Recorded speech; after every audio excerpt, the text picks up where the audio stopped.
One India और मैं हूं आपके साथ सपना शर्मा। यूपी में लगातार हो रही बारिश के चलते 19 लोगों की मौत हो गई है। ये मौतें भूस्खलन और बारिश से जुड़ी घटनाओं में हुई।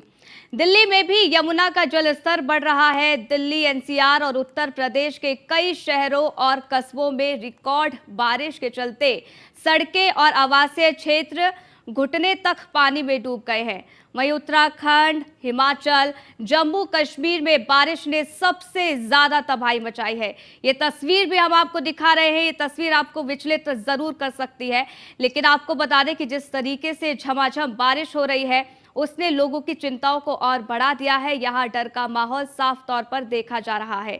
आपको बता दें कि उत्तराखंड हो, हिमाचल प्रदेश हो, जम्मू कश्मीर हो, बारिश ने यहाँ सबसे ज्यादा तबाही मचाई है। भूस्खलन के चलते लोगों की मौत भी हो गई है। ये तस्वीर भी हम आपको लगातार दिखा रहे हैं।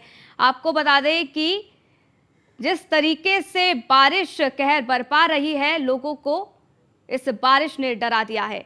दिल्ली में भी यमुना का जल स्तर बढ़ रहा है और यही वजह है कि अरविंद केजरीवाल ने भी बैठक बुलाई है। इसको लेकर यहां पर चर्चा की जाएगी। साथ ही साथ आपको ये भी बता दें कि दिल्ली, एनसीआर और उत्तर प्रदेश के कई शहर ऐसे हैं जहां पर रिकॉर्ड बारिश दर्ज की गई है। सड़कें और आवासीय क्षेत्रों में घुटनों तक पानी भर चुका है। लोगों को परेशानियों का सामना करना पड़ रहा है। आवाजाही पूरी तरीके से ठप हो गई है। आपको बता दें कि जब जब भी बारिश आती है, हर साल इसी तरीके की स्थिति देखने को मिलती है और ऐसे में अब कई तरीके के सवाल प्रशासन पर खड़े हो जाते हैं कि आखिरकार इंतजाम क्यों नहीं किए गए। हालांकि तमाम तरीके के दावे हर साल होते हैं कि इस बार उनके इंतजाम पुख्ता है, लेकिन जब इस तरीके की तस्वीरें सामने आती है, जल भराव जैसी स्थिति बनती है, तो कई सवाल निशान यहाँ खड़े हो जाते हैं। लेकिन लगातार तस्वीर भी देखिए, हम आपको दिखा रहे हैं किस तरीके से यहाँ लगातार बारिश हुई। यूपी की बात की जाए तो यूपी में लगातार हो रही बारिश के चलते 19 लोगों की मौत हो गई है। ये मौतें भूस्खलन और बारिश से जुड़ी घटनाओं से हुई है। यहाँ पर या तो घर की दीवार गिर जाती है जिसके चलते लोगों की मौत हो रही है। अगर दिल्ली की बात कर ली जाए तो यमुना का जल स्तर भी यहाँ लगातार बढ़ता नजर आ रहा है। दिल्ली, एनसीआर और उत्तर प्रदेश के कई शहरों और कस्बों में रिकॉर्ड तोड़ बारिश हुई है, जिसके चलते लोगों को खासा परेशानियों का सामना करना पड़ा है। हालांकि सड़कें और आवासीय क्षेत्रों में घुटनों तक पानी भी भर चुका है। यहाँ पर आपको बता दें कि सड़कें तालाब बनती नजर आई। हालांकि अभी मानसून की शुरुआत है और ऐसे में प्रशासन की तरफ से अगर अभी ही इसको नहीं देखा गया, अगर अलर्ट मोड पर प्रशासन नहीं आया, तो तस्वीरें और भी भयावह हो सकती है। यहाँ पर आपको बता दें कि हिमाचल प्रदेश, उत्तराखंड और जम्मू कश्मीर में बारिश ने सबसे ज्यादा तबाही मचाई है। उत्तराखंड में भूस्खलन की तस्वीरें सामने आई और हर एक तस्वीर भी आप तक पहुंचाई। हिमाचल प्रदेश की तस्वीरें, जहां पर आपको बता दें कि जो नदियां हैं वो उफान पर है और लोगों को खासा परेशानियों का सामना करना पड़ रहा है। लोग डर के साए में जीने पर मजबूर है। जम्मू कश्मीर में भी कुछ इसी तरीके की तस्वीरें सामने आई है। लेकिन अगर यूपी की बात कर ली जाए कि झमाझम बारिश यूपी के कई जिलों में हो रही है, अब ऐसे में जल भराव की स्थिति वहां पर बनी हुई है। कई मकान ढह गए हैं और इसके चलते 19 लोगों की मौत हो गई है।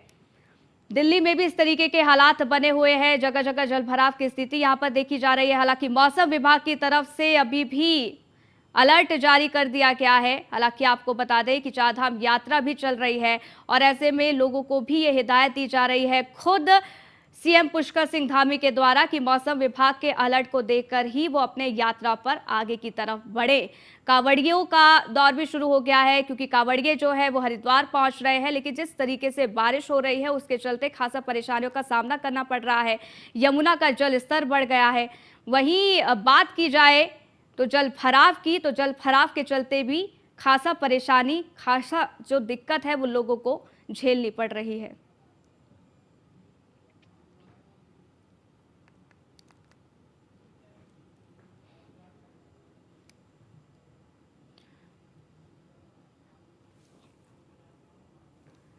तो विनीत शर्मा हमारे संवाददाता सहारनपुर से जुड़ गए हैं। इसके साथ ही हरिद्वार से सुमित सैनी भी हमारे साथ जुड़ गए हैं। यात्रा भारती जो है वो गाजियाबाद से हमारे साथ जुड़ गए हैं।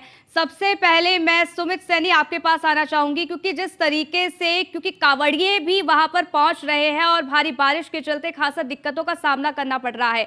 खुद सीएम पुष्कर सिंह धामी ने भी कांवड़ियों से कहा है कि मौसम विभाग के अलर्ट को देखते हुए वो अपनी यात्रा आरंभ करें।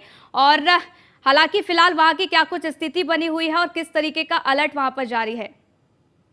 बिल्कुल सपना, लगातार पिछले दिनों से बारिश लगातार चल रही थी, लेकिन आज थोड़ा मौसम को में राहत मिली है। जो अभी तक का जो सुबह का मौसम की बात करें तो अभी बरसात नहीं है, लेकिन ये पिछले 3-4-5 दिनों से लगातार बारिश के चलते बड़ी काफी मुश्किलों का सामना यहाँ पर लोगों को करना पड़ा है। एक तो उत्तराखंड में चारधाम यात्रा चल रही है, दूसरा जो कांवड़ मेला है, कांवड़ यात्रा चल रही है, जिसमें अन्य प्रदेशों से श्रद्धालु शिव भक्त हरिद्वार की तरफ आते हैं और मां गंगा का पवित्र जल लेकर अपने गंतव्य को निकल रहे हैं। तो इसको लेकर मुख्यमंत्री पुष्कर सिंह धामी ने भी कई बार बयानों में या कई बार अपनी यूट्यूब सोशल मीडिया के द्वारा कई बार जारी किया गया है कि चारधाम यात्रा को लेकर जो श्रद्धालु जो आ रहे हैं वो मौसम विभाग का अलर्ट देखकर ही आए, और दूसरा कांवड़ यात्रियों को कांवड़ लेने के लिए जो आ रहे हैं उन लोगों को भी साफ तौर पर हिदायत दी गई है कि मौसम विभाग का अलर्ट देखकर और मौसम को देखकर ही यहाँ पर आए।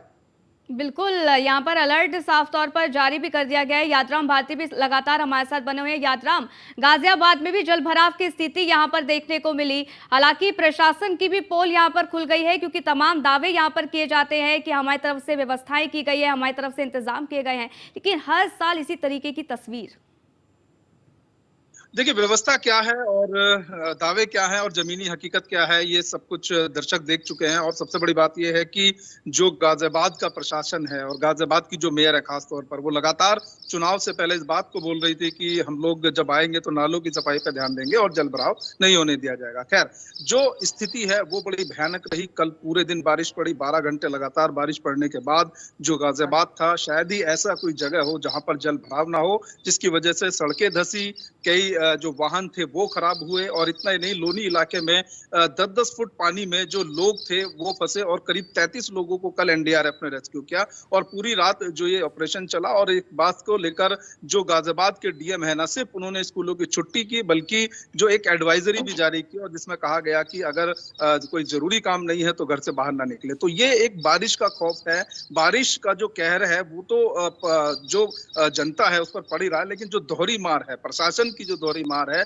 उनके जो ना इंतजाम है, उनका जो एक लापरवाही है, वो जनता को बुरी तरीके से झेलनी पड़ रही है। और उसकी वजह से न सिर्फ उनका जान माल का नुकसान हो रहा है, बल्कि उनकी जो परेशानियां हैं वो लगातार बढ़ती जा रही हैं। आज की बात करें तो आज बारिश नहीं है, लेकिन मौसम विभाग का जो अलर्ट है वो ये है कि यहाँ पर जो बारिश है वो अभी और होगी, और अभी जो बारिश की वजह से लोगों की जो मुश्किलें हैं वो और होंगी। लेकिन जो प्रशासन है वो, मैं जैसा कि बता रहा हूँ कि लगातार दावे कर रहा है, लेकिन किसी भी प्रकार की जो सहूलियत है, जमीनी जो हकीकत है, जो जमीन पर ग्राउंड जीरो पर नहीं दिख रही है। जी बिल्कुल, और हालांकि तमाम तरीके के दावे यहाँ किए जा रहे हैं, लेकिन सभी दावे फेल होते नजर आ रहे हैं। आप तीनों ही रिपोर्टर्स का बहुत बहुत शुक्रिया हमारे साथ जुड़ने के लिए, जानकारी हम तक साझा करने। आजमगढ़ से आपको खबर बता दें, जहां धर्मांतरण का मामला सामने आया है। धर्मांतरण मामले की शिकायत पर पुलिस पहुंची। पुलिस ने मौके से 5 लोगों को हिरासत में भी ले लिया है।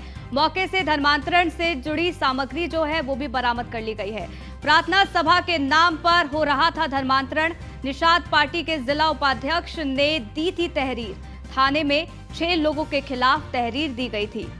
अब आपको बता दें कि यहां पर अब इस पूरे मामले को लेकर क्या कुछ कार्रवाई की जाती है ये देखना होगा, लेकिन जानकारी निकलकर सामने ये आ रही है कि पुलिस ने मौके से 5 लोगों को अपनी हिरासत में ले लिया है। अब उनसे पूछताछ की जाएगी और ये जानकारी जुटाई जाएगी कि आखिरकार इन लोगों के साथ और कितने लोग शामिल हैं और इनका आखिरकार मकसद क्या है।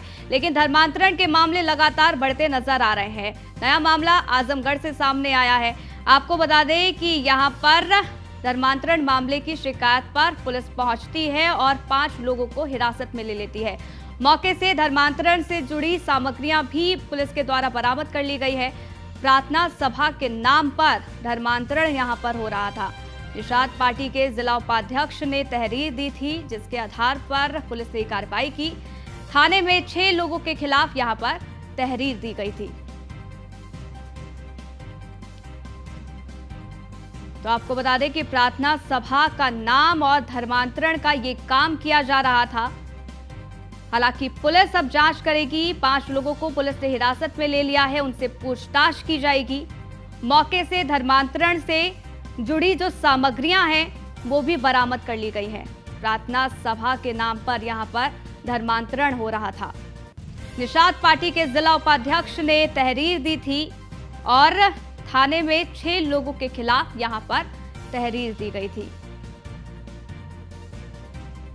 तो धर्मांतरण का मामला लगातार सामने आ रहा है। संदीप श्रीवास्तव हमारे संवाददाता फोन लाइन पर जुड़ गए हैं, उनसे जरा जानकारी ले लेते हैं। संदीप, किस तरीके से धर्मांतरण का ये खेल खेला जा रहा था, क्या जानकारी इसको लेकर? ये मैं आपको बता दूं कि पवई के एक थाना क्षेत्र के गांव में तंत्र मंत्र और जादू टोने के नाम पे वहां पे भीड़ लगा के जुटा के और ईसाई धर्म का प्रचार किया जा रहा था, जिससे वहां पे विजय बहादुर बिंद के घर पे ये सब सारा चीज चल रहा था। वहां के निषाद पार्टी के एक जिलाध्यक्ष ने ये सूचना पुलिस को दी, जिसे वहां पुलिस आती है और पुलिस जब वहां पे जांच वाच करती है तो पता चलता है इसके कुछ पिछले 1 महीने में भी वही गांव में इन्हीं के रिलेटिव के द्वारा भी ये काम किया जाता, जिसमें उन लोग की गिरफ्तारी भी की हुई है। उसके बाद भी इन लोग के हौसले इतने बुलंद है कि इस तरह के फिर कार्य किए जा रहे थे और पुलिस इस पे कहीं न कहीं पे चूक हो ही रही है कि इस पे कड़ी कार्रवाई नहीं हो रही है, जिससे ये लोग अपना कुकृत्य बंद करें। बिल्कुल, और देखिए नए नए तरीके यहाँ पर सामने आ रहे हैं। प्रार्थना सभा का नाम और उसके जरिए यहाँ पर धर्मांतरण का ये खेल खेला जा रहा था। 5 लोगों को हिरासत में लिया गया है, उनसे पूछताछ की जा रही है। क्या कुछ सामने आया है अभी तक? नहीं, अभी देखिए इसके पहले भी जो गिरफ्तारियां हुई थी उस पे भी क्या नतीजा निकला और क्या जांच में सामने आया, ये भी अभी पुलिस ने उसका खुलासा नहीं किया। और ये भी गिरफ्तारी तो हो गई है और इस पे भी जो भी अभी जांच चल रही है इसके बारे में भी पुलिस कुछ बोलना नहीं चाह रही है। बस पुलिस ने इतना ही कहा है कि गिरफ्तारी की गई और इस तरह के मामला है। वहीं जो जिसके घर हो रहा था वहां पूछने पे पता चलता है कि वो लोग बता रहे थे हम यीशु मसीह की पूजा किए और हमारे शरीर पे छाला था वो ठीक हो गया। इस तरह के अंधविश्वास को डर दिखा के या जिस तरह भी वहां के भोले भाली जनता को आकर्षित किया जाता है, कहीं पैसे का लालच देके इस तरह का कुकृत्य किया जा रहा है। इस पे कहीं न कहीं कठोर कार्रवाई की मांग की जरूरत है, जिससे कि इन लोगों के हौसले जो है पस्त हों और इस तरह के कुकृत्य न करें। बिल्कुल, अब देखना होगा कि आगे क्या कुछ कार्रवाई और की जाती है और इन लोगों के साथ और कौन लोग शामिल हैं, उनकी गिरफ्तारी भी कब तक होती है ये भी देखना होगा, क्योंकि थाने में 6 लोगों के खिलाफ भी यहाँ पर तहरीर दी गई है। बहुत बहुत शुक्रिया हमारे साथ जुड़ने के लिए, तमाम जानकारी हम तक साझा करने के लिए। तो लखनऊ से खबर है जहां पीएम आवास योजना का आंकड़ा सामने आया है। देश में पीएम आवास निर्माण में यूपी पहले स्थान पर है। यूपी में अब तक 34.72 लाख पीएम आवास आवंटित किए गए हैं। वहीं आपको बता दें कि 29.68 लाख गरीबों ने पक्का आशियाना भी अपना बनाया है। यूपी में 29,000 राज मिस्त्रियों को प्रशिक्षण भी मिल रहा है। 91% आवासों का निर्माण 10 महीने में पूरा हुआ। और आपको बता दें कि पीएम आवास योजना का जो आंकड़ा है वो सबके सामने आ गया है और इस आंकड़े में यूपी पहले स्थान पर है। ये एक बहुत बड़ी उपलब्धि यूपी के लिए, क्योंकि लगातार यहाँ पर पीएम आवास के जरिए लोगों को आवास आवंटित किए जा रहे थे। 34.72 लाख यहाँ पर आवास आवंटित किए गए हैं, ये जानकारी है।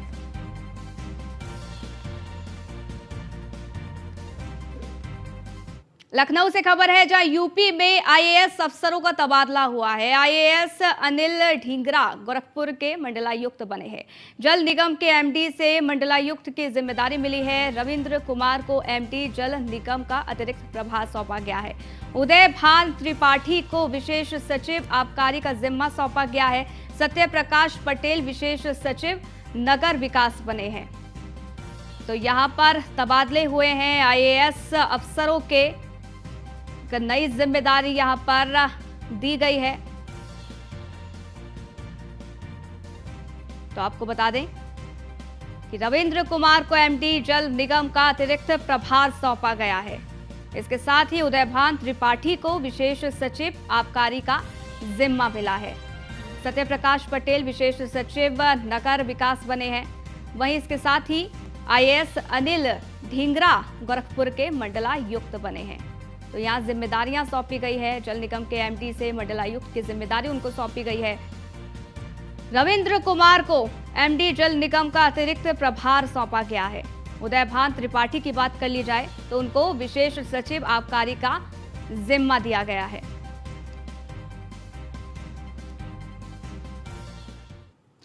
तो वहीं लखनऊ से खबर आपको बता दें, जहां बारिश के बाद होंगे 100 करोड़ के विकास कार्य। महापौर की कमेटी पास करेगी कामों की सूची। वहीं इसके साथ ही आपको बता दें कि नगर निगम शहर में 100 करोड़ के विकास कार्य कराएगा। ये जानकारी मिल रही है, यहां पर कराए जाएंगे। इसके साथ ही 15वें वित्त और अवस्थापना निधि से होगा विकास कार्य। प्रमुख रूप से जल निकासी के लिए नाले और खराब सड़कों को सुधारने का भी यहां पर काम किया जाएगा। तो बारिश के बाद ही विकास कार्य होंगे। और आपको बता दें कि नगर निगम ने सभी नगर अभियंताओं से जरूरी कामों के प्रस्ताव भी मांगे हैं।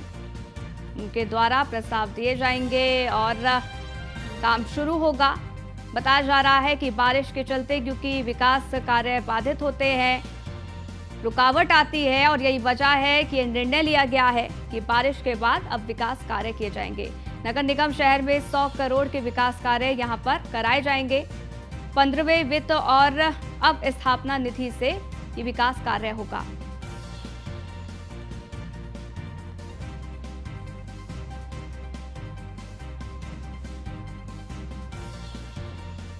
तो यहाँ पर बताया जा रहा है कि बारिश के बाद 100 करोड़ के विकास कार्य कराए जाएंगे। लखनऊ से ये खबर आपको बता रहे हैं। महापौर की कमेटी पास करेगी कामों की सूची। इसके साथ ही नगर निगम शहर में 100 करोड़ के विकास कार्य कराए जाएंगे। 15वें वित्त और अवस्थापना निधि से ये विकास कार्य होगा। जल निकासी के लिए नाले और खराब जो सड़कें हैं उसको सुधारने का यहां काम किया जाएगा।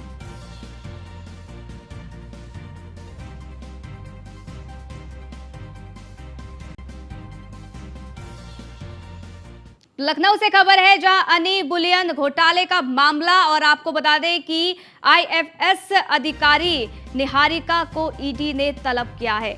10 जुलाई को पेश होने का नोटिस भेजा गया था। इसके साथ ही आज अफसर निहारिका सिंह की हो सकती है पेशी। बलियन के मुख्य संचालक अजीत गुप्ता की है पत्नी। इंडोनेशिया भारतीय वाणिज्य दूतावास में तैनात है। 2021 में मनी लॉन्ड्रिंग मामले में दर्ज हुआ था केस। कंपनी के संचालकों के खिलाफ जो केस था वो दर्ज हुआ था। निवेशकों से सैकड़ों करोड़ की रकम हड़पने का आरोप भी है। निहारिका सिंह के अकाउंट में रकम हुई थी ट्रांसफर।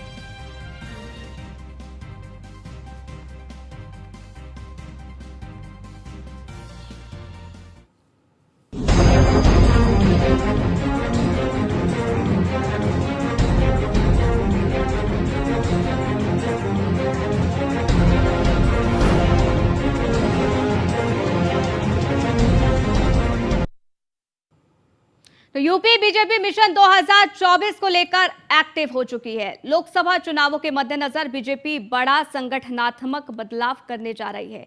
क्या है वो बदलाव, देखिए इस रिपोर्ट में।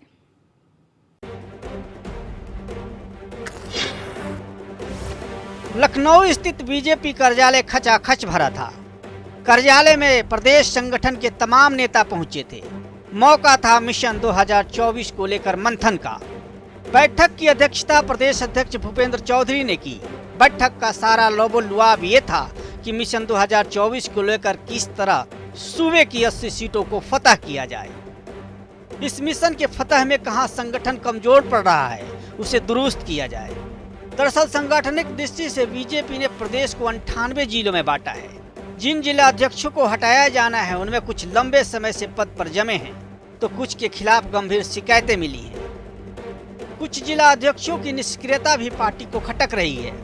बैठक में संगठन में बदलाव को लेकर चर्चा की गई। इस दौरान ये तय हुआ कि सभी संगठनात्मक 98 जिलों में ऑब्जर्वर तैनात किए जाएंगे।